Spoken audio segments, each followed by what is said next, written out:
بسم اللہ الرحمن الرحیم۔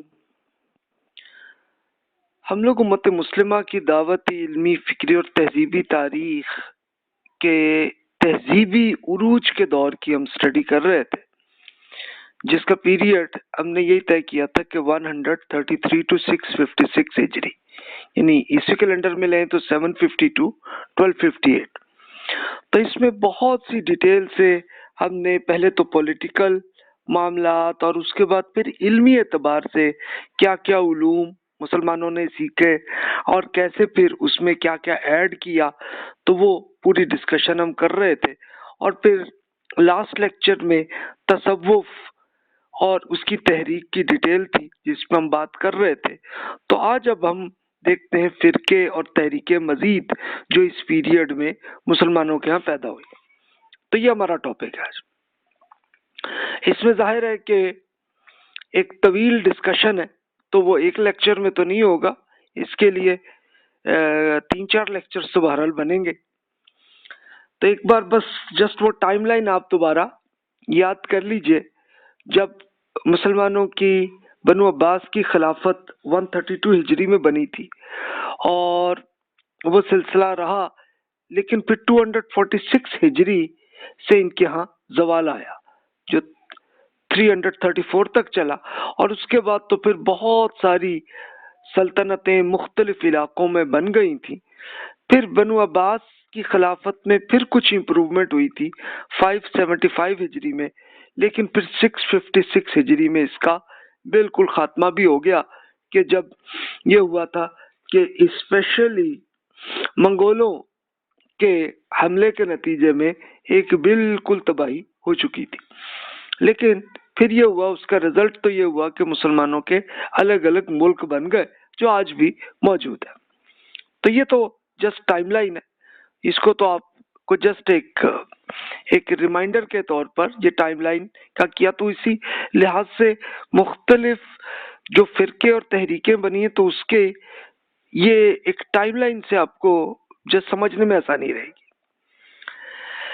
اب ہمارا ٹاپک ہوگا کہ مختلف فرقے اور تحریکیں، تو یہ جو یلو براؤن سے کلر کے یہ جو ہے، اس کی ہم سٹارٹ میں کریں گے۔ اس کے لیے یہ 3-4 لیکچرز جس میں ہم یہ دیکھیں گے کہ مختلف گروپس، خوارج، ناصبیت، شیعہ، پھر شیعہ حضرات کے مختلف گروپس، اس کے بعد اہل سنہ والجماعہ کی ان کا کیا کیا ارتقاء ہوا، کیا کیا ہوئی معاملات، کی ہمارا آپ کا ٹاپک ہے۔ اس کے بعد پھر اگلے لیکچرز میں جا کے ہم پھر غیر مسلموں کے کیا اثرات آئے، اور پھر دوسری، تیسری، چوتھی صدی میں کچھ امپروومنٹ کی تحریکیں کیسے بنی ہیں، تو یہ ہمارا ٹاپک چلتا جائے گا۔ تو اب ہم سٹارٹ کرتے ہیں کہ کس طرح سے یہ تحریکیں بنی اور اس سے کیسے فرقے بنے۔ اچھا، یہاں پہ یہ میں عرض کرنا چاہوں گا کہ تعصب سے لازماً دوری کرنی چاہیے، ورنہ پھر ہوگا کیا کہ ہم نہ تو ہسٹری کو صحیح سمجھ سکیں گے، نہ ہی مذہبی طور پہ ہم سمجھ سکیں گے، بلکہ اس میں ہم پھر تعصب میں رہیں گے۔ یعنی تعصب کیا ہوتا ہے کہ انسان یہ سوچ لے کہ بس جناب جو ہم نے جس گروپ میں ہے یا جس کے ساتھ ہے تو بس وہی حق ہے اور وہی سچ ہے، اور جو اس کے علاوہ کوئی اور سوچے تو وہ بالکل جھوٹ ہے اور اس کو اب ہم نے تباہ کرنا۔ تو یہ تعصب ہے۔ تو ہوتا یہ کہ کسی گروہ کو اگر ہم یہ ہسٹری کے اندر اگر ہم ایسا کریں گے تو پھر تو اس کا مطلب یہ ہے کہ ہم بالکل غلط طریقے سے ہم سمجھیں گے اور وہ چیز بالکل الٹی ہوگی، جبکہ حقیقتاً ایسی نہ ہوئی ہو۔ تب میں نے اس میں یہ کاوش کی ہے کہ پرانی ہسٹری، ظاہر ہے کہ ہم اب اسٹڈی کر رہے ہیں، تو اس زمانے کے جو اسکالرز تھے تو ان کے ایسے بکس ہی میں نے لینے کی کوشش کی ہے کہ جس میں تعصب نہ ہو۔ اب ایسے اگر اسکالر ایسے ہوں کہ جن میں تعصب رہا ہو تو ان کی بکس کو پھر بالکل اگنور کر دینا چاہیے ہمیں۔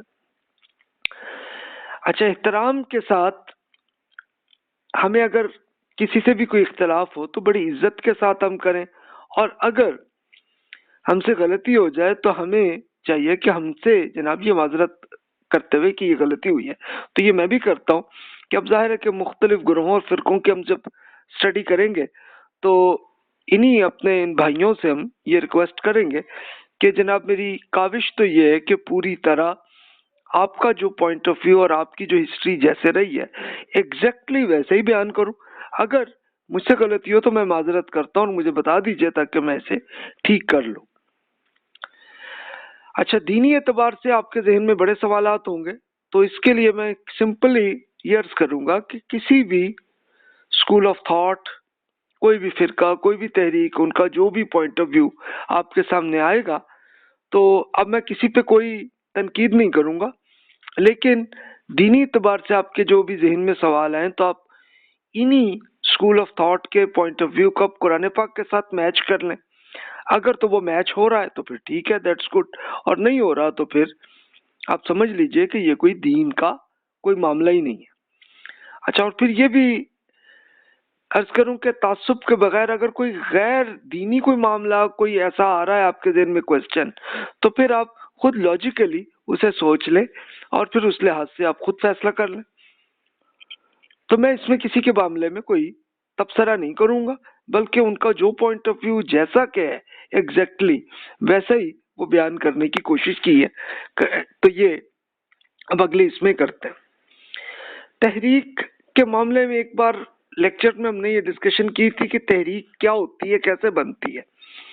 کہ یہ بالکل ایسے کہ جیسے پانی میں آپ اگر کچھ پتھر پھینکتے ہیں تو ایک ہلچل ہوتی، تو اسی طرح سوشل سائنسز کے اندر یہ ہوتا ہے کہ جب کوئی ایک ایسا آئیڈیا آتا ہے تو کوئی آدمی، کوئی لیڈر یا کوئی ایک اسکالر وہ جب بیان کرتے ہیں تو وہ پھر پورا اور لوگ بھی اس پہ سوچنے لگتے ہیں، غور کرتے ہیں، تو کرتے کرتے پھر ایک یہ تحریک کی شکل بنتی ہے. کبھی وہ پولیٹیکل تحریک بھی ہو سکتی ہے، کبھی مذہبی تحریک بھی ہوتی ہے، یا کسی اور انداز سے بھی آپ اگر دیکھیے تو اس کی بھی تحریکیں بنتی رہتی ہیں. تو یہ ایک نارمل معاملہ ہے انسانوں کا. کیا انسان ہمیشہ خیر کے لیے ہوتی ہے؟ تو یہ کوئی ضروری نہیں ہے. کبھی کسی نیکی کی طرف بھی ہو سکتی ہے، کبھی برائی میں بھی ہو سکتی ہے، یا کبھی درمیانی معاملات میں بھی ہوتی ہے. تو یہ ہر انسان کو آپ اسی طرح سے اگر قرآن پاک کے ساتھ میچ کریں گے تو اس میں آپ کو نظر آئیں کہ کوئی تحریکیں پازیٹیو طریقے سے کام کر رہی ہیں یا ان کا معاملہ ہو رہا ہے کہیں پہ غلط معاملات بھی ہیں. اب کسی بھی تحریک کا لائف سائیکل آپ اگر دیکھ لیں، اس کو جسٹ ایک بار ریمائنڈر کے طور پہ عرض کروں کیونکہ اگلیوں کو سمجھنا آپ کے لیے آسان رہے گا، کہ پہلا سٹیپ ہوتا ہے عدم اطمینان اور پھر اصلاح کی کاوش. یعنی ایک صاحب اگر یہ دیکھتے ہیں کہ یہ جو کچھ ہے بھی یہ کچھ ٹھیک نہیں ہے تو اس کو وہ ٹھیک کرنے کے لیے اپنی ایفرٹ کرتے ہیں. ظاہر ہے کیسے کرتے ہیں؟ اپنا میسج پہنچاتے ہیں دوسرے لوگوں سے اور لوگ اس کو جو اگر مان لیتے ہیں تو پھر یہ معاملہ ہوتا ہے.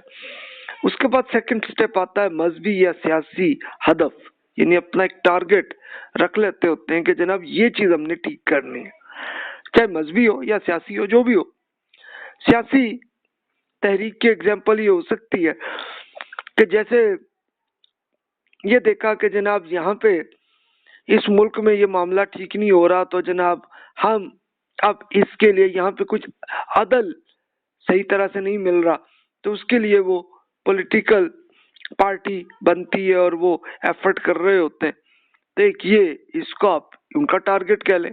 مذہبی اعتبار سے دیکھیں تو کچھ ایتھیکلی دیکھا کوئی غلط معاملات ہو رہے ہیں تو وہ اس کو ختم کرنے کی کاوش، تو یہ ہوتی. اس کے بعد تیسرا فیز آتا ہے اصلاح اور دعوت.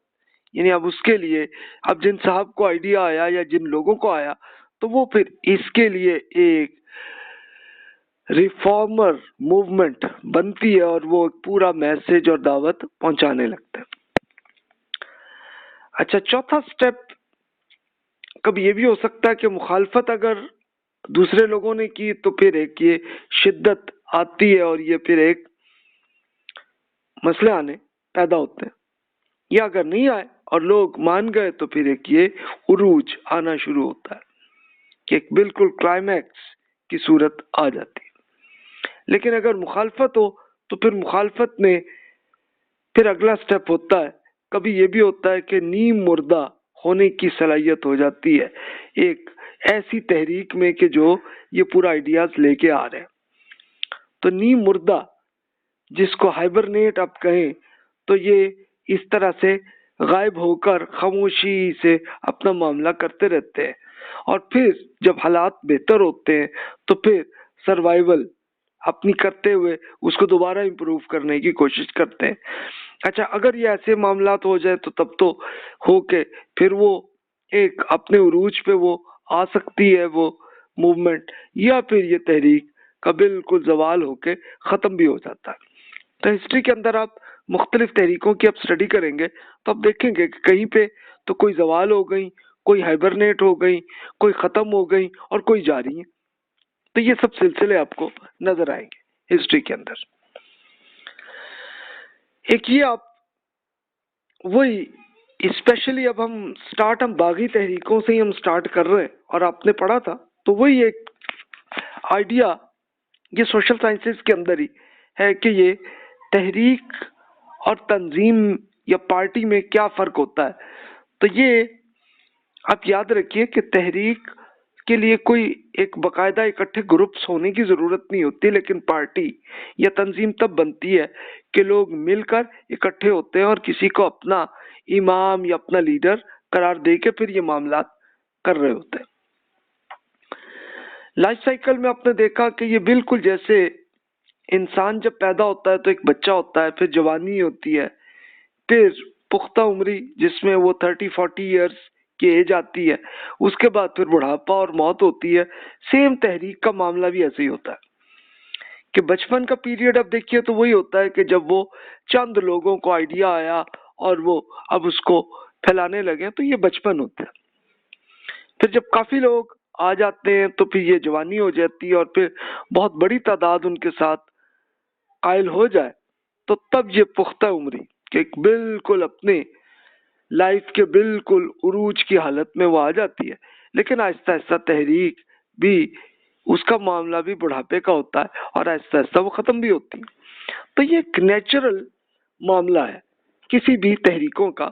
تو آپ کسی بھی سوشل سائنسز میں آپ پڑھیں گے تو سیم ایسا ہی ہے، یعنی اس کے لیے کوئی مذہبی معاملہ نہیں ہے، بلکہ مذہبی تحریکوں میں بھی ایسا ہی ہوتا ہے، پولیٹیکل موومنٹس میں بھی ایسا ہی ہوتا ہے، علمی موومنٹس میں بھی ایسا ہی ہوتا ہے.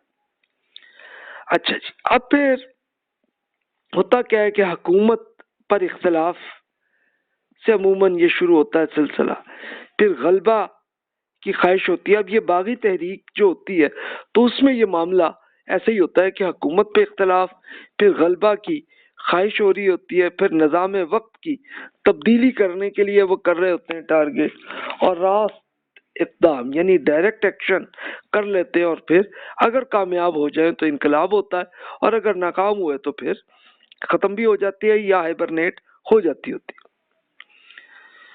یہ دیکھیے کہ آئس برگ کی طرح یہ اپنی جب ہائبرنیٹ ہوتی ہیں تو تب یہ شکل ہوتی ہے کہ جیسے سمندر کے اندر اس طرح سے یہ آئس برگ بن جاتا ہے تو وہ ایک ہوتا ہے. تو سیم ایسی حالت ہی ہو جاتی ہے کسی بھی باغی تحریک کی کہ وہ ایک ہائبرنیٹ ہو کے ایک کیموفلاج کر کے آرام سے ایسے رہتے ہیں، پھر جب موقع ملے دوبارہ اٹھ جاتے ہیں. تو یہ پورا وہ جو موومنٹ ایسے ہی چلتی ہوتی ہے. باقی تحریکوں میں ایک سائیکولوجیکلی یہ ہوتا ہے کہ اس کے حکومت پر قبضہ کرنے کی خواہش ہوتی ہے. ان کے جو لیڈرز میں حوصلہ مند اور اول العزم لوگ جو ہوتے ہیں کہ جن میں یہ ہو کہ جناب ہم یہ سٹرگل کریں گے، تبھی وہ اپنی جان مال آبرو کو خطرے میں رکھ کے اور وہ کر لیتے ہیں، رسک لے کے پھر وہ معاملہ کرتے ہیں. کرشماتی صلاحیت جن لوگوں میں ہوتی ہے تو وہی لوگ لیڈر بنتے ہیں اسی تحریک کے. پھر اپنی تحریک کی دعوت کے لیے مذہب کا استعمال ہوتا ہے کہ مذہب کے طور پر کوئی نہ کوئی ایسا آئیڈیا اپنے مذہبی طریقے سے آئیڈیاز سے اس کو پھیلاتے ہیں تاکہ لوگ ان کے ساتھ شامل ہوتے جائیں. پھر ہیروز کی بہادری اور غلطیوں کا پردہ پوشی، یہ چلتا ہے سلسلہ کہ اگر کوئی ان کے ہاں کوئی ایسا آدمی کوئی ہیرو بن جاتا ہے، مثلاً کوئی ایک جنگ ہو گئی یا کچھ معاملہ اس میں جو جیت گیا تو وہ اس کی بہادری پہ بہت پروپیگنڈا چلتا، اور اگر کسی کی غلطی ہو تو اس کو چھپا بھی لیتے۔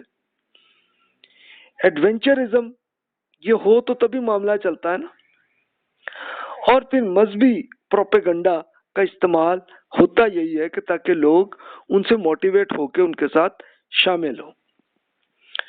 اس کے بعد پھر حکومت کی ڈیمونائزیشن اور لیڈرز کی ایک آئیڈلائزیشن کا معاملہ یہ چلتا ہے کہ اپنے لیڈرز کو بہت فرشتے کی طرح ظاہر کیا جاتا ہے، اور حکومت کے جو بھی لوگ ہوں گے تو ان کو بالکل شیطان بنا کے، تو وہ پروپیگنڈے کا حصہ یہی ہوتا ہے۔ اس کے لیے اب کوئی بھی پرانی یا آج کل کے زمانے کی باغی تحریکیں آپ موجود زمانے میں دیکھ لیں، آئرلینڈ کے یہاں دیکھ لیں، تامل ٹائیگرز کے یہاں دیکھ لیں، خالصتانی تحریک کو دیکھ لیں، جو ماؤ نواز باغی تحریکیں جو چائنا کی ہیں وہاں دیکھ لیں، کشمیر میں دیکھ لیں، فلسطین میں دیکھ لیں، بلوچستان میں دیکھ لیں، تو سب میں آپ کو یہی فیکٹرز آپ کو نظر آئیں گے۔